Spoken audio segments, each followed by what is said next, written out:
Fakta Roy Suryo yang sebut Kaesang akui akun Fufu Fafa punya Gibran, bikin istana panik. Misteri akun Fufu Fafa dalam sepekan terakhir ini kembali viral dan menjadi sorotan publik. Salah satu tokoh publik yang menyorotinya adalah Roy Suryo yang dikenal sebagai pengamat telematika. Roy Suryo dengan vokal dan tegas bahwa akun Kaskus Fufu Fafa itu diyakininya adalah milik Gibran Raka Buming Raka yang merupakan wakil presiden mendampingi Presiden terpilih Prabowo Subianto.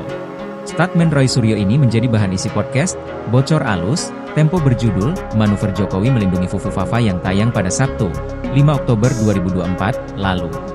Tanpa potongan cuplikan video yang diunggah akun X, Cakhum pada Senin, 7 Oktober 2024, Roy Suryo menyebut jika pihak Istana panik atas temuan Badan Siber dan Sandi Negara, BSSN, yang menyebut jika Gibran adalah pemilik akun Fufu Fafa. Meski temuan BSSN valid, kata Roy Suryo, Gibran tetap menyangkal sebagai pemilik akun Fufu Fafa. Dalam cuplikan video tersebut, Roy Suryo juga membeberkan soal ucapan putra bungsu Jokowi, Kaesang Pangarep yang mengakui jika akun Fufu Fafa adalah milik Gibran. Meski Gibran tak mengakui soal kepemilikan akun Fufu Fafa, kebohongannya akhirnya dibongkar oleh adik kandungnya sendiri.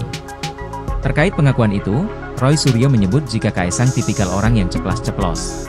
Kaesang kan gitu, orangnya ceplas-ceplos, kadang-kadang kelepasan. Kayak dulu dia juga kelepasan katanya mau ada kudeta nanti. Kaesang ternyata mengamini bahwa akun Fufu Fafa itu adalah milik kakaknya, diujar Roy Suryo dalam video tersebut. Atas pengakuan Kaesang, kata Roy Suryo membuat pihak Istana panik hingga berupaya untuk menghapus komentar-komentar akun Fufu Fafa milik Gibran yang kebanyakan memicu kontroversial. Diberitakan sebelumnya, buntut dari ucapannya yang menyebut pemilik akun Fufu Fafa adalah Gibran, Roy akhirnya dipolisikan. Roy Suryo dilaporkan oleh pasukan bawah tanah Jokowi ke Bareskrim Polri. Pelaporan itu lantaran ucapan Roy Suryo merugikan nama baik Gibran. Sekjen pasukan bawah tanah Jokowi, Budianto mengatakan, Gibran sebagai wakil presiden terpilih harus dilindungi. Ucapan Roy Suryo dinilai tidak berdasar.